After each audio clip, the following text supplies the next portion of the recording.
Qui est Eddie Eriks donc? Donc Eddie Eriks, j'ai 45 ans, j'habite à Rebais. Je fais de la course à pied depuis 30 ans à peu près. Et ici, c'est vrai que je cherche de nouveaux défis, d'où ma participation à la Frappadingue, pardon, qui est une épreuve où il y a une course, il y a plein d'épreuves différentes. Voilà. C'est une dernière question. Est-ce que ton job de commerce ambulant et ce sport, est-ce que c'est complémentaire?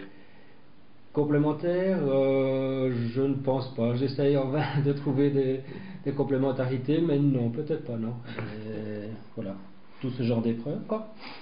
Et donc, ce qui est original là-bas, c'est que ça se déroule dans une ville un petit peu fortifiée, pardon, et on tourne autour de la ville. C'est-à-dire qu'on escalade les remparts, on court dans les douves, on fait du ramping dans les douves, etc. Donc il y a un petit côté ludique aussi, quoi, je vais dire. Et pourquoi c'est un exploit donc quoi? L'exploit, je ne sais pas si je peux parler moi-même d'exploit, c'est que donc on était 5000 au départ, il y a eu un peu plus de 4000 arrivés, et donc je finis quatrième, ce qui est tout à fait inespéré, je veux dire. Et bon, mon expérience de l'année passée m'a aidé finalement à gérer un petit peu mieux mon effort aussi, quoi. C'est parce que c'est beaucoup dans la gestion de l'effort aussi, très très important, justement du fait qu'il y a beaucoup d'épreuves. Il ne faut pas exploser, je vais dire, après quelques épreuves, quoi. C'est une course qui dure, qui est sur un jour ou sur plusieurs jours? Sur un jour. Donc je veux dire, le premier par exemple il a mis 1h20, mais le dernier il a mis 5h30, quoi. Pour dire les écarts qu'il y a entre les premiers et les derniers. Et c'est quel type de course donc quoi? Donc c'est une course à pied. Course à pied? Course à pied. Et donc dans la nature, quoi. On traverse des cours d'eau, on escalade des collines, etc., quoi. Et je veux dire, pour en arriver là, tu te prépares, donc, je veux dire. Voilà. Quelle a été la préparation donc, voilà. pour ce Frappadingue? C'est ça qui a été très gai, c'est que justement la course à pied, ça devient un petit peu. Ça fait 30 ans que je cours et je voulais changer un petit peu. Donc ici, c'est beaucoup plus ludique, je vais dire ça comme ça. Donc je fais un petit peu de saut en longueur, de la détente, toutes des choses qui peuvent aider ce jour-là, quoi. J'ai été faire du parcours dans les cordes aussi, dans les arbres, parce que je sais que là-bas il y a des parcours dans les arbres. Donc voilà, tout ce qui peut aider. Je me suis même entraîné à faire du ramping ici à la maison et tout. Toutes des petites épreuves, je sais, qui m'attendaient là-bas. Donc voilà. Ça permet de s'amuser aussi, quoi. De ne pas faire que de la course à pied. Cette course, c'était un défi pour toi?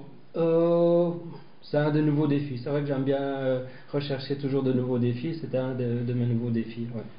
Qu'est-ce qui te pousse à aller aussi loin dans l'effort donc?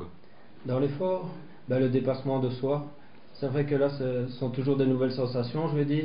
Et voilà, j'aime bien me dépasser et aller au bout de moi-même. Et financièrement, cette course, est-ce que ça t'a coûté l'argent?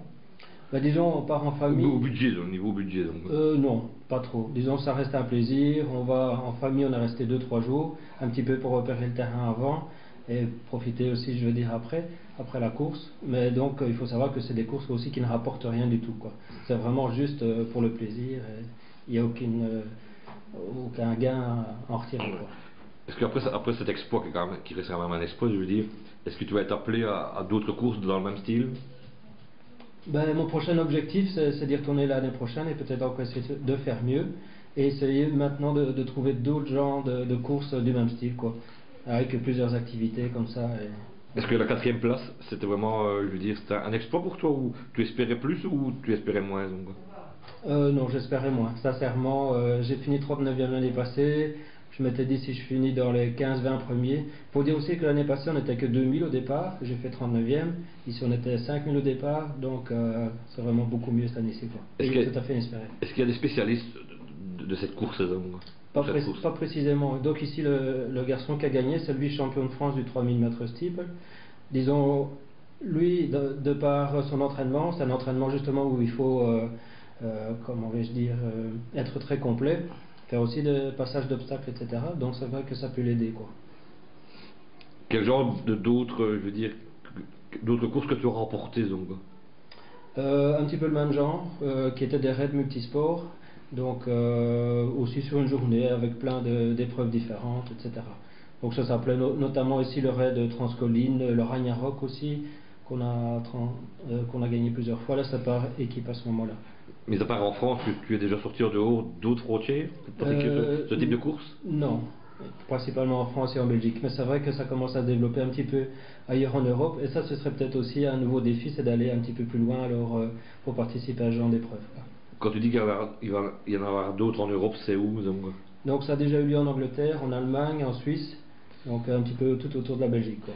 Ou sinon, tu fais partie d'un club de sport? Oui, je fais partie de Madres, une ASBL de la région de Mons. Ouais. Et Justement, des gens qui aiment bien ce genre de défi. Il y a des gens qui font du trail, de la course à pied, du VTT. On aime bien se regrouper pour faire un petit peu tous ces sports ensemble.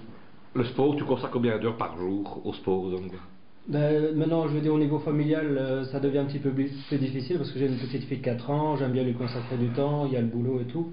Donc ça dépend un petit peu des périodes. Il y a des périodes qui sont un petit peu plus difficiles, je vais dire.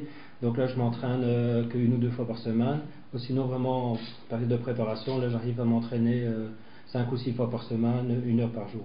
Le prochain défi des 10, ce sera quoi Ben, il reste à fixer encore. J'ai rien vraiment. Enfin, j'ai bien sûr la Frappadingue 2012, mais disons c'est au mois de novembre l'année prochaine. J'espère que je trouverai d'autres défis entre-temps. Et donc, tu ne fais que ce genre de course, tu ne cours pas dans d'autres, je veux dire. Si je fais des courses à pied toutes simples aussi qui permettent d'avoir voilà, de l'endurance, etc. Et de me mesurer un petit peu aux autres aussi, quoi. Durant cette course, qu'est-ce qui a été le plus dur? Le plus dur, ce sont les premières épreuves qui sont les plus dures. Donc c'est celles-là qui sont importantes de bien passer pour dire d'encore avoir du jus pour bien terminer l'épreuve, quoi. Donc c'était ça. Et puis bon, c'est vrai qu'il a plu tout le temps aussi. C'est un petit peu plus dur parce qu'on a eu de la pluie en permanence pendant toute l'épreuve, quoi.